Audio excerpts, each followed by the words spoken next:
Hey there, looks like it's another day. That means yet another Fallout video. This one is about settlements. So what do most people think about settlements? In my opinion, it is such a fun part of the game that's so easy to invest my time and energy into. Really, if it wasn't for settlements, I wouldn't have created maybe more than one or two characters and invested my time into it.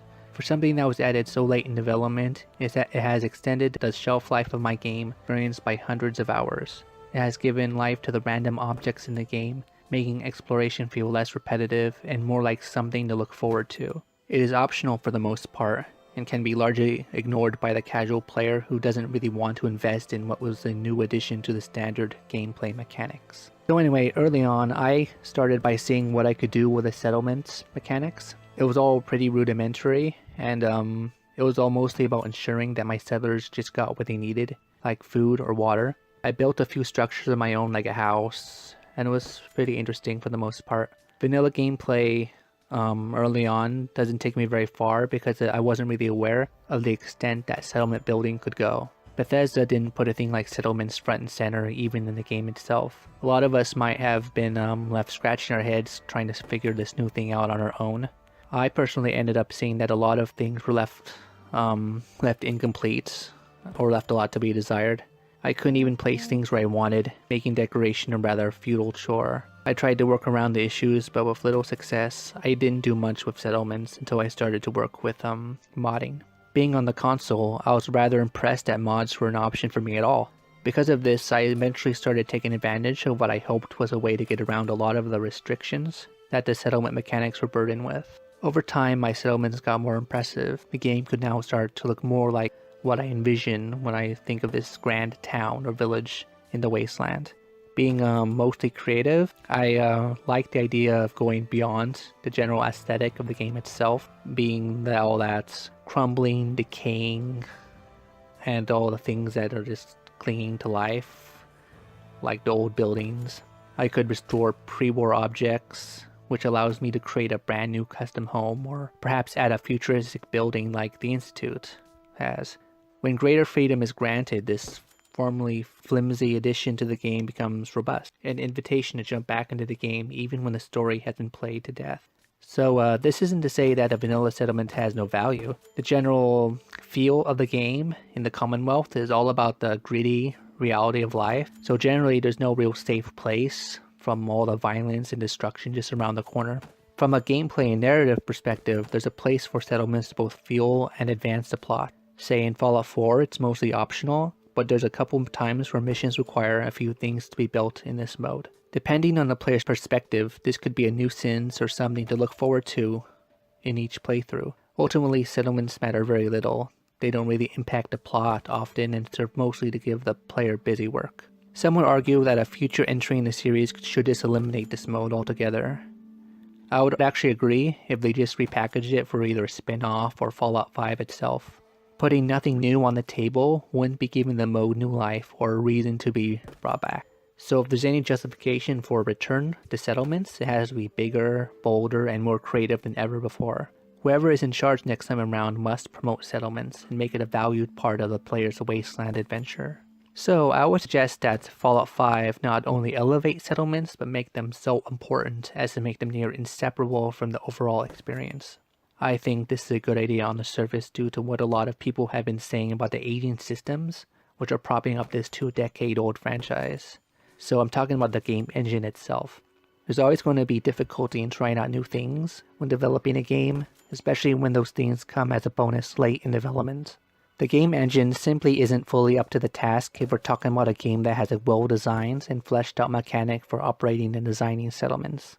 We need a lot of things from this hypothetical engine, and that includes revamped and improved graphical capability. It may be something that's less apparent at first glance, but any game that's going to be built around the use of functioning settlements must attract new players to the concept. It's something that has the potential to radically alter what Fallout can offer gaming as a whole. Then think about the visual and imagine worlds of characters that demand more out of AI than what we've seen before. Settlements have the capability to reshape and restore the aspects of the old role-playing system often thought of as having been weakened. And even settlements can push the boundaries of the Fallout fandom and community, potentially adding more and bringing this old fold closer together. That might sound like too much riding on the success or fail of a single game mechanic, but I would beg to differ. A lot of games bring innovation to the table, and when they succeed are considered groundbreaking and highly profitable. This could be revolutionary visuals, controversial aesthetic, or a renewed take on a traditional series. I hope that whatever our next Fallout is, that it completely changes our perspective of what the series could offer. Perhaps some of you might not be exactly picturing what I mean just yet. The rest of this video might serve to inspire you to view settlements in a more positive light, and something best improved and innovated rather than discarded in the future. If my ideas sound familiar from time to time, is because I do take inspiration from outside sources. However, my idea of what Fallout 5 could bring is still something rooted deep in the past legacy of a franchise. If I were in charge, the next game couldn't change anything significant about the overall aesthetic in general. I mean things like Nuka-Cola, the Brotherhood of Steel, or most significantly of all, Vaults and the Vault Boy mascot. I believe that a Fallout game couldn't be adequately marketed without the use of the familiar imagery that we've become used to over the years. So that would really negate any real possibility of Fallout putting the player somewhere outside of post-war America. If we were to do that, there would be no caps, no Nuka drinks, no Brotherhood, no vaults, and pretty much nothing recognizable from the prior games. It would be more like a zombie game, as ghouls would likely return regardless of location. But I'm not digressing here. The point is that a game with settlements as a core game mechanic would still function primarily as a Fallout game. Now, the settlement mechanics themselves, they stand now are functional. That's not a compliment, as functional is good but ultimately flawed. Mods allow players to improve the mechanics to allow for greater creativity and control. In such a game that has settlements in mind during development, perhaps there wouldn't be a need for so many mods for that purpose. Of course there would still be mods, but they would be there for people who want to alter their gameplay experiences to their liking. It means that a typical vanilla game would allow for the kind of creativity in settlements that a more heavily modded game in Fallout 4 would achieve. Things like placing objects as we see fit, resizing objects, switching snapping mode on or off, or even customizing settlement tools itself could be on the table in the future.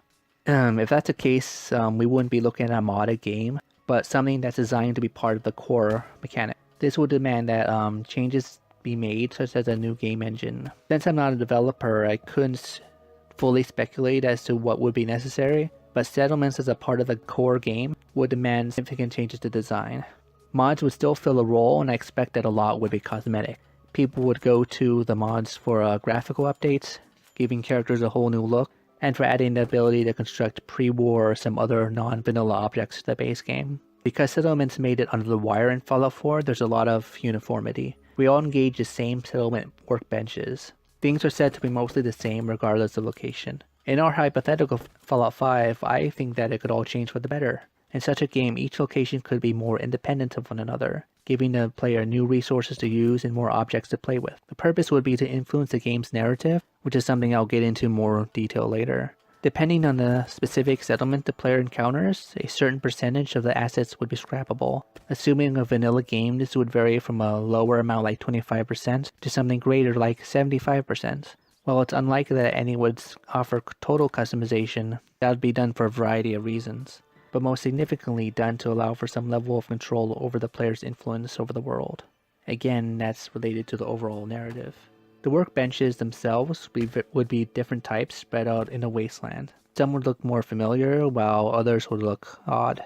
So that goes for a variety of standard building objects in the game. See that many windows would be operatable by the player to open or close.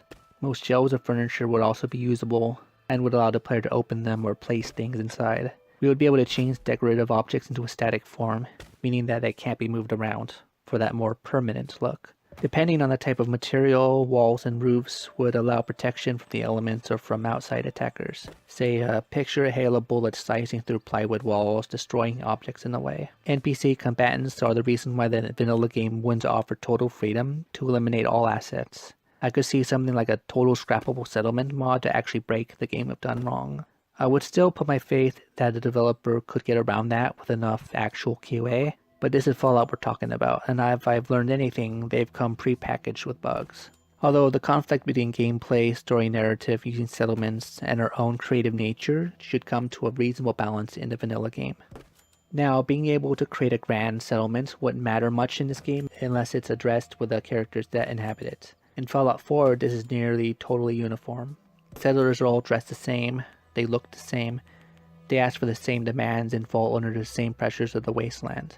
This allows for the simple mechanic to allow for grinding Minutemen quests, but it's not only boring, but it starts to look ridiculous for the same farmer's wife to be kidnapped again and again. The game doesn't really acknowledge a sole survivor in any real capacity. Even NPCs will be sometimes afraid of the player as if they're coming to attack, as if we're talking about one of the many gunner or raider eradication quests. We're talking about characters who know the player and had a reasonable amount of interaction with, such as Finch Farm, regarding the raiders who occupy the ironworks. What this amounts to is me hardly feeling like I'm the general of anything. You know, if I can't see any of these settlements as belonging to a truly widespread, coherent map of allied lands. Something like this goes for all settlements, even Sanctuary. It's a definite flaw of a system that was introduced last minute.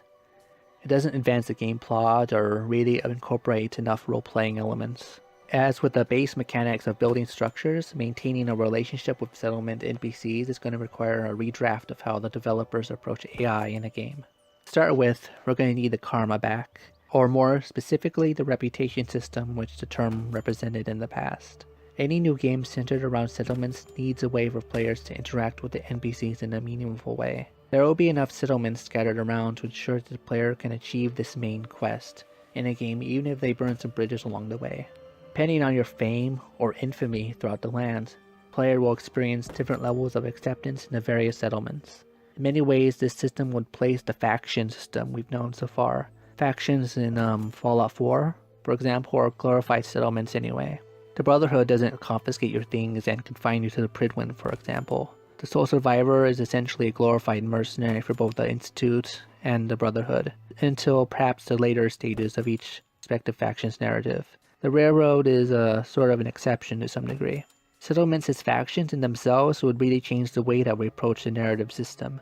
The player could easily be absorbed into the life of large settlements, or they could raise a smaller one from the ground up. Either way, player involvement would be far greater than an unrealized life as an Institute director. The narrative itself could possibly vary if the game allows the players to choose an origin from several select types. We could have the Vault Dweller, the Wanderer, City Person, Farmer, or Soldier. The difference determines where the player first starts out in the game, and possibly how the player relates to various groups in the Wasteland. Ultimately, the player's actions are going to ripple throughout the land. What better way to see this happen than the rise or fall of settlements? I'm picturing the game sets within the Plains Commonwealth specifically, but it could happen in a variety of locales. I see the Middle West in particular having the Brotherhood of Steel as its own operational region, and that would include various neighbors like another functioning city like Diamond City, another vault or two, and many other various settlements, each bringing something unique to the game. Of course, it would be difficult to say what kind of personal story could be driving the player forward, because that would still be necessary, but it would just add another edge to the narrative. Perhaps this could be some kind of universal threat which exists, such as the lack of drinking water in Fallout 3. Environmental problems are the kind of thing that could allow for the most peaceful or even pacifist strategy to take hold. That reminds me that another problem that really plagued Fallout 4 was the lack of choice and consequence. And kind of didn't really matter who won in the end. It didn't matter if a companion was against the Institute prevailing. They'll still join you in future missions. And it didn't really matter how many enemies really knocked down. Another settlement will still be attacked the next game day. So, regardless of player choice, I wish to see more long-term consequences exist in the world of Fallout. What this means is, while totally eradicating all enemies isn't going to happen, one's fame or notoriety is really going to affect the perception from enemies towards the player. I believe this would result in a kind of natural feeling of difficulty, as enemies attacking successful settlements would naturally attack in greater numbers, and with more powerful weaponry. In the vanilla game, boosting the defenses of a settlement would require constant upkeep, which would be assigned to settlers. The player would work to repair and add to defenses if their skill are high enough. Conversely, enemies would also band together to create advanced settlements of their own, competing with the player directly. This could allow the player to almost launch a kind of war to defeat them if they're able to. This sort of gameplay is sort of a radical departure from what we've seen in recent Fallout games, sort of evoking Far Cry series. However, I don't believe that this game would actually turn the experience into a series of knocking down outposts. I would see the game as allowing the player to possess varied behaviors. I think that this game would allow enemies to possess varied behaviors, from the lone survivalist to roaming bands of thieves and much more. Certain parts of the map would even be strictly labeled as raider territory, or some other phrase which emphasizes constant and random repopulation of the land by vicious enemies. That would basically turn it into a proverbial wilderness. Each kind of enemy would pose its own unique threat to the player as they explore the wasteland and operate their own settlements. This variety would extend into the player's ally choices as well. Depending greatly on the player's ability to interact with NPCs, one could gather a sizable group of allies who could provide help. Some would have influence of their own, as we've seen in Fallout 4, while others are simply ready to be led. But no matter how it's approached, a game based around settlements would see fit to create deeper and more meaningful relationships with one's allies. Simply placing a radio beacon to attract them like moths isn't going to cut it. A larger place could reasonably be left alone, but sometimes the player needs to offer a more direct hand. Failing to do so would logically result in inferior benefits, or even a mutiny. So think about that worst case scenario, that a failing settlement could actually be destroyed fully. All this means that the player could roleplay in different directions that weren't offered in the vanilla game of Fallout 4. Outside of Nuka World, the player isn't really able to take a more violent path. This could be partially because the main character had a defined personality and a past which might naturally restrict role-playing choices. In a way, Nate or Nora was Bethesda's character, not yours. But in a game like our hypothetical Fallout 5, the player could actually build their own settlements more in line with what they want their character to do in the world, and their overall reputation. This could easily result in potentially several different kinds of settlements existing, such as nomadic, like raiders, or more permanent, like a city. In the vanilla game, it's likely that the player could choose just one kind due to lack of resources, because each type could result in varying experience from NPCs. What I mean is that various non-playable characters would change themselves depending on where they're living, from changing their own clothes to equipping themselves with better weapons or perhaps none at all. How they address and interact with the player would align with how the player operates their own settlements. As a side note, this personality, so to speak, of the group itself could be altered by adding walls, building high defense, restricting trade, and so forth. A player can potentially build themselves their own isolated community along the lines of Fallout 4's Covenant. Now, another reason why settlement building is alluring to some is because of the potential for showing off the community that results of our creative endeavors. While showing off is pretty fun, and I do it myself, that alone seems rather limiting for our Fallout 5. I would like to see players be able to interact with the outside universes of other players. This might be a totally optional thing, but what if a player with a decent vanilla build was able to actually attack the settlements of others? It's safe to assume that many factors would be at play to determine which settlements are likely to be fairly attacked. It's even more likely that modded games are off limits, as their potential would be less restrained. Vanilla games interacting with one another could offer a deeper approach to how the community interacts with itself. It would most likely function like raiding does in Fallout 4. If it takes time for the player to actually arrive, then the local player themselves could have enough time to react. Being killed in this mode would most likely result in a defeat rather than an actual death state. The winning player could then take resources before returning to their own game, or if beaten, could themselves be looted. This would be confined to settlements, and it doesn't really mean that a player could choose to attack one person's game repeatedly. I'm sure there would be lots of limits to the process. There could definitely be a scenario where I'm just walking around my own capital city. Say I'm placing routes for my settlers to go to my associated compounds, villages, and settlements. I'm walking around deciding if my treaty with the major city is doing well, when I'm suddenly faced with an alert that a group of outsiders will be descending imminently. I could surrender to them and lose a cut of my resources, or I could prepare the city to fight back. All I know is that somebody who's similarly leveled as I am thinks they can take my city on. Since I'm so confident I can win, I rally the citizens to our city's defense. Now, such a scenario is essentially a multiplayer experience, so there would have to be rules set in place. The attack and force brought would be limited, and so would the defending power, defined by how much actual defense that's created by turrets or other traps. Both sides would have time to prepare, and the attackers could use a free camera to sweep over the defense to figure out how much effort to use in advance.